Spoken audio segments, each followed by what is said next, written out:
Nós começamos essa edição falando de pedágio no Paraná. Só uma empresa apresentou proposta para o leilão do lote 6 das rodovias pedagiadas aqui do estado. Esse leilão vai acontecer amanhã na Bolsa de Valores em São Paulo. Diferente do último lote que foi feito na semana passada, o lote 3, que teve aí uma disputa e teve 3 empresas pelo menos apresentando propostas, a que está agendada para amanhã na Bolsa de Valores vai ter apenas uma interessada. O grupo EPR foi o único a se manifestar e a apresentar uma proposta para o lote 6 do novo pedágio no Paraná. A empresa já administra o lote 2 da concessão na EPR Litoral Pioneiro. Na prática, sem a presença de mais interessados, o único envelope que vai ser aberto na cerimônia de amanhã para verificar documentos como garantia de proposta e percentual de deságio oferecido é o da EPR. Caso as informações sejam confirmadas, a empresa vai ser declarada como vencedora do leilão. Com o lote 6, o Paraná vai completar a concessão de todo o eixo da BR-277, desde a região oeste, na fronteira com o Paraguai e a Argentina, até o Porto de Paranaguá. O lote 6 é considerado um dos mais importantes. Ele tem 662 quilômetros. Pega a BR-163, a 277 e também as estaduais, as PRs 158, 182, 280 e 283. É o maior lote em extensão, com 40 quilômetros a mais do que o lote 4. De acordo com o projeto que foi elaborado de forma conjunta entre governo estadual e federal, os investimentos devem chegar a 20 bilhões de reais, sendo 12 bilhões em grandes obras e 7 bilhões reservados para manutenção. Um dos principais pontos previstos no lote 6 é que a concessionária vencedora do certame vai ter que tirar do papel 462 quilômetros de duplicação, a maior parte na 277, mas também tem na PR-182 na região sudoeste do estado. Como a gente já citou aqui, o lote 6 ele é considerado um dos mais desafiadores e um dos mais importantes nesse loteamento que foi feito no novo pedágio aqui do estado do Paraná. A gente está falando de um trecho importante da BR-277 que não tem duplicação e tem poucas terceiras faixas também ao longo ali da Serra da Esperança, por exemplo, em Guarapuava, onde a gente teve deslizamento nas últimas semanas por conta das fortes chuvas, e isso vai demandar licença ambiental, vai demandar novas negociações e é um trecho extenso e importantíssimo da rodovia. Me preocupa o fato de apenas uma empresa apresentar proposta, no sentido de que quanto maior a concorrência, maior a nossa possibilidade de desconto. As empresas em um leilão, elas precisam ofertar alguma coisa para vencer esse leilão.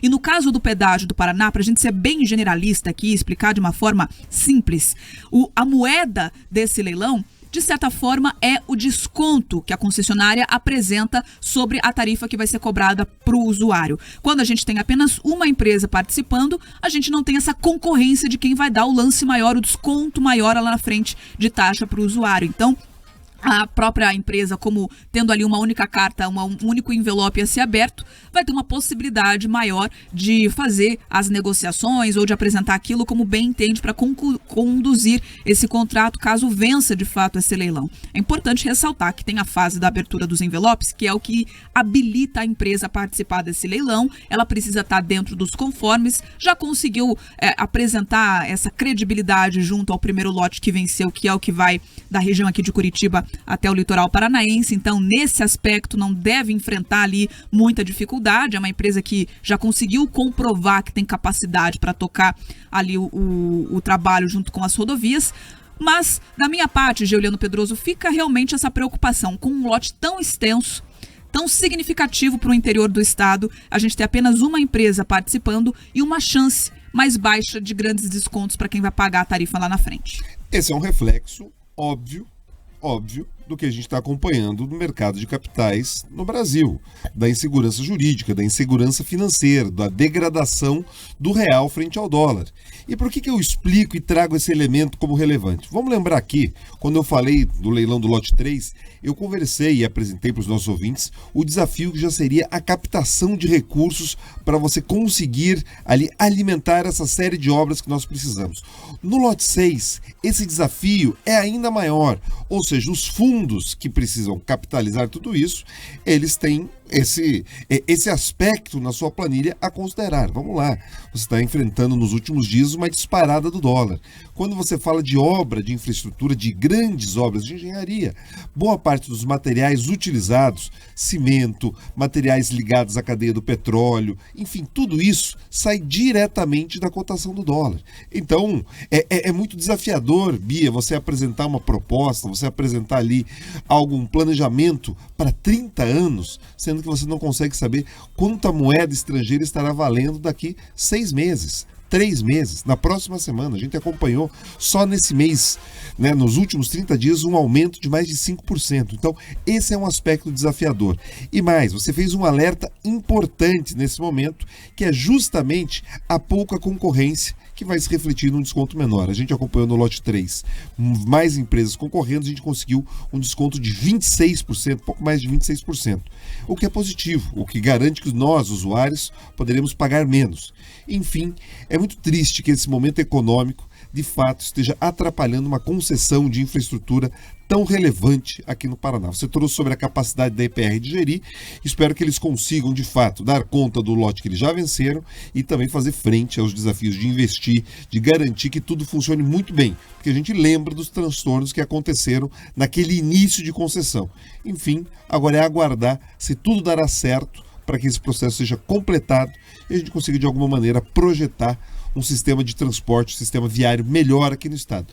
Mas eu fico tenso justamente pela pouca concorrência e talvez pelo valor mais elevado que seremos obrigados a pagar. Pedroso, eu me preocupo até pessoalmente com isso. Quem me conhece sabe, com frequência vou para a região oeste do estado, estou indo para lá passar o Natal também, pago pedágio já, não tenho acesso a boas rodovias nos trechos que a gente paga, a gente ainda encontra ali problemas relacionados a longas filas, falta de organização com a manutenção, mas enfim, vamos tentar criar uma expectativa de que o serviço de duplicação, pelo menos, aconteça, já que é a principal promessa relacionada a 277. Eu tenho grandes preocupações no que tange também a questão das licenças ambientais, da configuração ali da rodovia naquele ponto do centro-sul do estado, mas fica também já registrado aqui esse apelo e essa preocupação relacionados ao valor da tarifa. E para quem fala que brasileiro não come dólar, a gente não está comendo moeda, papel, dinheiro, mas ele interfere diretamente na nossa economia, como o Pedroso bem lembrou aqui. Boa parte dos insumos e até mesmo dos financiamentos para essas grandes construções estão atrelados ao dólar. A gente não está falando de financiamento pequeno de banco ali para comprar apartamento. A gente está falando de milhões, bilhões de reais, que muitas vezes não é em reais, é em dólar. E os juros, a tarifa, tudo relacionado a esse empréstimo é pago em dólar. Então, boa parte desse reflexo que o Pedroso bem lembrou, a gente reforça também aqui com essa preocupação do mercado externo. 7h16, a gente continua falando de rodovia aqui, sobre outra concessionária, aliás, a EPR Litoral Pioneiro, a mesma que está assumindo o lote 6, prevê também liberar o trânsito no quilômetro 43 da 277 no sentido litoral até o fim de semana. A informação foi confirmada pela concessionária que é responsável pelo trecho. O trânsito está parcialmente fechado naquele ponto da 277, na altura de Morretes, na Serra do Mar, no ponto de descida. Foi um deslizamento de pedras e também de sedimentos que aconteceu no dia 25 de novembro, que causou problemas ali no local, fez com que a concessionária, junto com a Polícia Rodoviária Federal, determinasse o bloqueio parcial da pista. Por isso, as equipes da EPR precisaram interditar uma das pistas de descida para o litoral para instalar uma contenção metálica na encosta.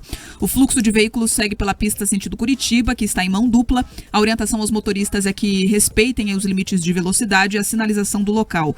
Por conta do avanço dos trabalhos, a concessionária informou que segue com o cronograma inicial, ou seja, a previsão de liberação da pista de descida no quilômetro 43 da 277 deve acontecer na próxima sexta, no dia 20 de dezembro. Além disso, a concessionária também informou que faz manutenções periódicas em todo o trecho da Serra do Mar e segue com um monitoramento e um mapeamento da área desde março deste ano. Não foi tão rápido ainda, mas já é bem mais rápido o trabalho e a solução relacionado àquilo que a gente viu na 376 há alguns anos, quando teve aquele deslizamento. É verdade, foi muito maior o impacto, mas também na própria 277, quando a gente teve algumas pedras também que caíram nos últimos anos. Todo fim de ano parece que a cena se repete, né, Pedroso? A gente viu isso acontecer no fim do ano passado também na BR-277.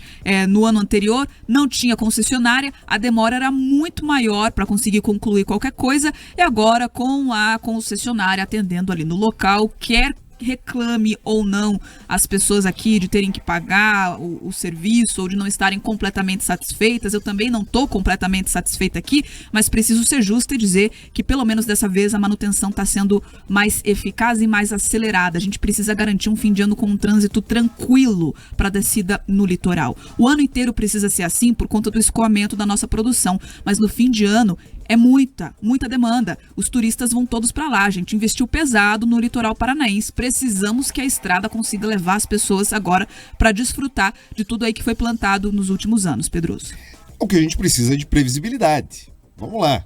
Nós não estamos falando, como você já bem apresentou, Bia, de um fenômeno assim, uau, imprevisível. Nada disso. Nada disso. Então, cabe sim aos responsáveis, cabe às empresas, cabe a quem fiscaliza o contrato, cabe aos outros órgãos de controle, inclusive os deputados que foram tão críticos, eles precisam agora acompanhar, porque é o seguinte: nós precisamos de mais manutenção preventiva, nós precisamos sempre de mais agilidade às respostas de quando os problemas acontecem, e nos trechos em que for possível, Bia, a gente tem que começar a discutir vias alternativas, porque é impossível que a cada momento a gente fique afunilado, refém desse tipo de situação provocada por problemas climáticos. Enfim, a gente tem que começar a trabalhar com mais inteligência para poder se precaver. É inadmissível que a gente fique parado, seja no transporte da safra, seja na circulação de pessoas, porque é isso. Todo mundo sofre, Bia, seja quem está ali tentando levar adiante o seu negócio, seja quem está tentando reencontrar a família.